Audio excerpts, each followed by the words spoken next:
Internet, mobile, social media اور اس طرح کی بے حیائی اور بے پردگی والی باتوں نے، ماحول نے نوجوان کے لیے زندگی پاک دامنی کے ساتھ گزارنا مشکل کر دیا۔ شریعت کے اندر پابندیاں جو ہیں وہ تکلیف دیتی ہیں، بوجھ محسوس ہوتا ہے کہ آخر آج کے زمانے میں، جدید دور میں ہم کیسے پاک دامنی کی زندگی گزاریں، نظروں کی حفاظت کیسے کریں، وہ لباس حیا والا کیسے پہنیں، یہ بہت مشکل نظر آتا ہے۔ پھر باطل کا پورا پروپیگنڈا اس بات کے اوپر ہے کہ بے حیائی کو مسلمانوں کے اندر، نوجوان بچوں اور بچیوں کے اندر زیادہ سے زیادہ بڑھایا جائے۔ ہمارا الحمدللہ الیکٹرانکس کا بزنس ہے۔ 1995 میں شالمی میں گیا تو اس وقت جو پیناسونک کی آئرن تھی اس زمانے میں نیشنل نام تھا، تو جو ملیشیا کی تھی وہ تھی 670 یا 65 روپے کی، باڑے سے مال آتا تھا، ہم بیچتے تھے۔ جو جاپانی استری تھی وہ 980 روپے، 960 روپے، 970 روپے، 1000 سے نیچے تھی، وہ 700 سے نیچے تھی۔ اور آج اس وقت جو ملیشیا کی استری ہے وہ ہو چکی ہے 3500 سے اوپر، اور جو جیپنیز ہے وہ 7000 کے بھی کراس کر رہی ہے یا کر چکی ہے۔ تو میں نے اپنی زندگی میں محسوس کیا کہ زندگی گزارنے کی، ضروریات زندگی کی ہر چیز وقت کے ساتھ ساتھ مہنگی ہوئی ہے، سستا کچھ نہیں ہوا۔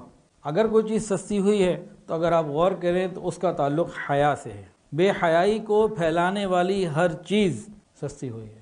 موبائل فون کو دیکھ لیں، اس کے پیکیجز کو دیکھ لیں، اور لیپ ٹاپس کو دیکھ لیں، ہر وہ چیز جو بے حیائی پھیلانے میں مددگار ہے، اس مسلمان کا ایمان اور حیا ختم کرنے میں مددگار ہے، آپ غور کریں تو وہاں آپ کو چیزیں لگے گا کہ نیچے سے نیچے آ رہی ہیں۔ الیکٹرانکس میں صرف موبائل ہی تو نہیں، اور بہت ساری چیزیں، باقی چیزیں مہنگی ہو رہی ہیں، یہ سستا ہوگا۔ دو زندگی ہیں اللہ کے سامنے نا، دو طرح کے لوگ ہیں، فَمِنْكُمْ كَافِرٌ وَمِنْكُمْ مُؤْمِنٌ، مومن اور کافر دو ہی ہیں، تیسرا وہاں کوئی سلسلہ نہیں ہے۔ مومن اور کافر کی زندگی میں بنیادی فرق کیا ہے، یہ آج کے نوجوان کو سمجھانے کی ضرورت ہے، ہم سب کو بھی سمجھنے کی ضرورت ہے۔ مومن کا مقصد زندگی آخرت کی تیاری ہے، مومن کا مقصد زندگی آخرت کی تیاری ہے، اور کافر کا مقصد زندگی کے اندر مزے کرنا ہے، عیش اڑانا ہے۔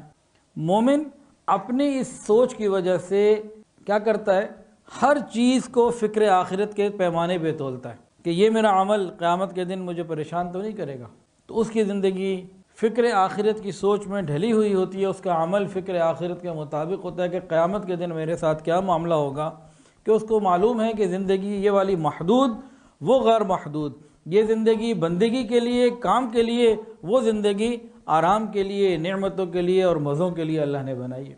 اور کافر کے سامنے کیا ہے کہ بابر بعیش کوش کہ عالم دوبارہ نیست، کہ زندگی تو دوبارہ ملنی نہیں، جو مزے کرنے آج ہی کر لو، ابھی کر لو۔ اس کے سامنے آخرت کی فکر کوئی نہیں، سوچ کوئی نہیں، قیامت کے دن اللہ کے سامنے حاضری کا نہ کوئی خوف ہے، نہ اس کا کوئی استحضار ہے، جس کی وجہ سے اس کی زندگی میں اور ہماری زندگی میں بڑا فرق ہے۔ اسی فرق کے بعد ایک اور چیز بھی آ جاتی ہے کہ اسلام حیا اور پاک دامنی کی تعلیم دیتا ہے، اور کفر بے حیائی اور بے باکی کی تعلیم دیتا ہے۔ اسلام کے اندر حیا دین کا ایک شعبہ ہے، ایمان کا ایک شعبہ ہے، حصہ ہے، اور کفر کے اندر بے حیائی اور بے باکی ترقی کا زینہ ہے، یا ان کے ہاں یہ ایک فیشن ہے، یا ان کی ایک صفت ہے۔ تو دونوں بالکل الگ ہے، ایک کا روٹ یہ ہے، دوسرے کا روٹ بالکل جدا۔ ایک لفظ سنا ہوگا، تہذیبوں کا ٹکراؤ۔ یہ تہذیبوں کا ٹکراؤ کیا ہے؟ یہ حیا اور بے حیائی کا ٹکراؤ ہے۔ یہ تہذیبوں کا ٹکراؤ کیا ہے؟ ایک طرف حیا کی تہذیب ہے، ایک طرف بے حیائی کی تہذیب ہے۔ تو حضور پاک صلی اللہ علیہ وسلم نے ہمیں فرمایا کہ 4 باتیں ایسی ہیں، سنن المرسلین میں سے ہیں، تمام انبیاء کی سنت ہے۔ وہ 4 باتیں وہ کون سی ہیں؟ ان میں پہلی بات الحیا، حیا تمام انبیاء کرام علیہ السلام کی سنت ہے۔ والتعطر، عطر لگانا، خوشبو لگانا، یہ انبیاء کی سنت ہے۔ والسواک، مسواک کرنا، یہ انبیاء کرام علیہ السلام کی سنت ہے۔ اور والنکاح، نکاح کرنا، یہ حضرات انبیاء کرام علیہ السلام کی سنت ہے۔ حیا، خوشبو، مسواک اور نکاح، یہ 4 سنتیں ایسی ہیں جو تمام انبیاء کی ہیں۔ تمام انبیاء میں یہ بات کامن تھی، اور حضور پاک صلی اللہ علیہ وسلم نے بھی یہ 4 چیزیں اختیار فرمائی، اور ہر نبی نے حیا کی تعلیم بھی دی اور حیا پر عمل کر کے بھی دکھایا۔ اور کفر کے اندر حیا، وہاں تو کہتے ہیں شائنس از اے سکنس، وہ تو اس کو بیماری کہتے ہیں۔ جس چیز کو ہمارے ہاں کوالٹی اور صفت بتایا گیا، ان کے ہاں وہ بیماری ہے۔ تو یہ ہے تہذیبوں کا ٹکراؤ۔ تو حیا ایمان والوں کے ساتھ ہوتی ہے۔